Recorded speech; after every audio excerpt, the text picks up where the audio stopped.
Web serials இனி டிவிக்கு முன்பே சன் நெக்ஸ்ட் ஆப்ல ஜாலியா எல்லாருக்கும் முன்னாடியே பாருங்க. இப்பவே சன் நெக்ஸ்ட் ஆப்பை டவுன்லோட் பண்ணி சப்ஸ்கிரைப் பண்ணுங்க. அதுவும் இல்லாம என் உடல்நிலை வேற சரியில்லைல்ல, அதனால எதுவும் பேச முடியாம எல்லாத்தையும் கேட்டு அமைதியா இருக்கேன். என்னங்க பேசுறீங்க நீங்க? இப்ப என்ன அவ என்ன நம்ம ஊர் திருவிழாவை பார்க்க வரா? ஏதோ உங்க மேலேயும் நம்ம குடும்பத்து மேலேயும் இருக்கிற பாசத்தினால இங்க இருக்கிற பிரச்சனையை தீர்க்கறதுக்காக வரேன்னு சொல்லி லெட்டர் போட்டிருக்கா. வந்து பிரச்சனையை தீர்த்துட்டு போகட்டுமே. கதிர் எப்படி சத்தியத்தை பண்ணிட்டு நிக்கிறான்னு பாத்தீங்கல்ல. நாளைக்கு அவனுக்கு ஒண்ணுன்னா நம்மளால தாங்கிக்க முடியுமா? அதனாலதான் அதுக்கு என்ன செய்யணும் தெரியாம முடியாம இந்த சிதம்பரம் சடமா நின்னுகிட்டு இருக்கேன். தாத்தா, ஆமாப்பா, இருக்கிற சொத்தை ஒன்ன 10 ஆக்கணும்னு கடுமையா உழைச்சன தவிர ஒன்ன கூட என் பேர்ல எழுதி வைக்கணும்னு நினைக்கலையப்பா. அப்படி பண்ணாததுக்கு தண்டனைய இப்ப அனுபவிக்கிறேன். யாரு மூஞ்சில வாழ்நாளெல்லாம் முழிக்க கூடாதுன்னு இருந்தனோ அவன் பொண்ணு இங்க வந்து பிரச்சனை எல்லாம் தீர்த்து வைக்க போறாளாம் அப்படின்னு கடிதம் போட்டிருக்கா. அவளை வரவிடாம தடுத்து நிறுத்த கையாலாகாதவனா நின்னுகிட்டு இருக்கனப்பா.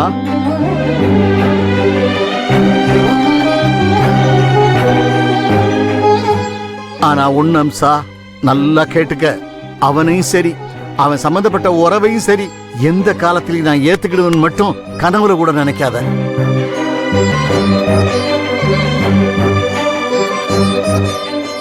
அப்படி நினைச்சா அது உன்னோட முட்டாள்தனம். நான் இருக்கிற காலம் வரைக்கும் அது நடக்காது. ஏங்க, அவன் தப்பு பண்ணினா கூட அவன் பெத்த மக என்னங்க தப்பு பண்ணா?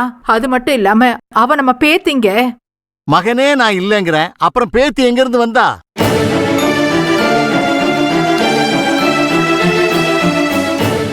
அப்படிப்பட்ட உறவெல்லாம் வேண்டாம்னு தான் தலைமுழுகி ரொம்ப வருஷம் ஆச்சே.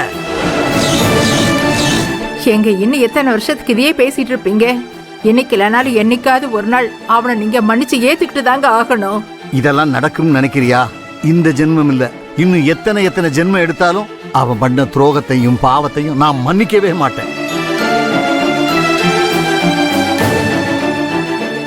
இதுக்கு மேல இந்த வீட்டுல யாரும் அவன் பேச்ச பேசக்கூடாது.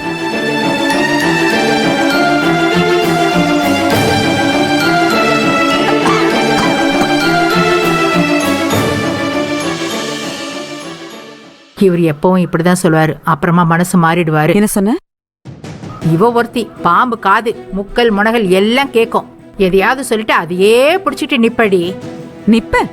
நீ என்னமோ பேத்தி வரான்னு குதிக்கிறத பார்த்தா இந்த லெட்டர் யதார்த்தமா வந்த மாதிரி தெரியலையே. அந்த ஓடி போன குடும்பத்து கூட நீ என்னமோ டச்ல இருந்து இந்த லெட்டர் ஏற்பாட்டையே நீதான் பண்ண மாதிரி தோணுது. ஏய், என்னடி பேசுற? எனக்கு இந்த லெட்டர் படிச்சதுக்கு அப்புறம் தான் வரப்போற விஷயமே தெரியும். இதுல டச்ல இருக்கேன் டொச்சல இருக்கேன்னு பேசிட்டு இருக்க. உன் நாடகம் எல்லாம் போதும். நீ எப்படி என்னன்னு எனக்கு தெரியும். இங்க பாரு, வரவ இங்க வந்து என்ன செய்ய போறா ஏது செய்ய போறாங்கறதெல்லாம் அப்புறம் இருக்கட்டும். அவ வந்த உடனே நான் என்ன செய்ய போறேங்கிறத நீ நின்னு வேடிக்கை பாரு.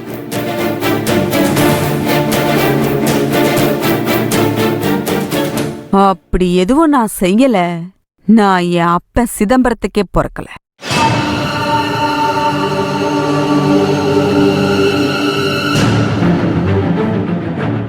ஏய், இவ ஒருத்தி. நீ போ, சமையல் பண்ணணும், காய்கறி எல்லாம் வாங்கிட்டு வா. நடந்தா இல்ல பறந்து? டோன்ட் வரி, என்ன பிக்கப் பண்றதுக்கு ஜீப் வரும்.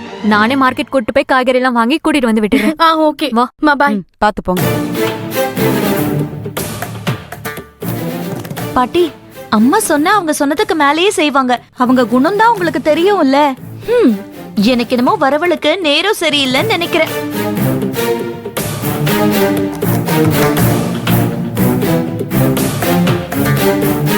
அம்மாடி, நீ அவ்வளவு நம்பிக்கையா எதையாவது செய்வேன்னு சொன்னியே. இங்க பாரு, ஒட்டுமொத்த குடும்பமும் உனக்கு எதிரா திரும்பி நிக்குதே. இதெல்லாம் தாண்டி நீ என்னமா பண்ண போற?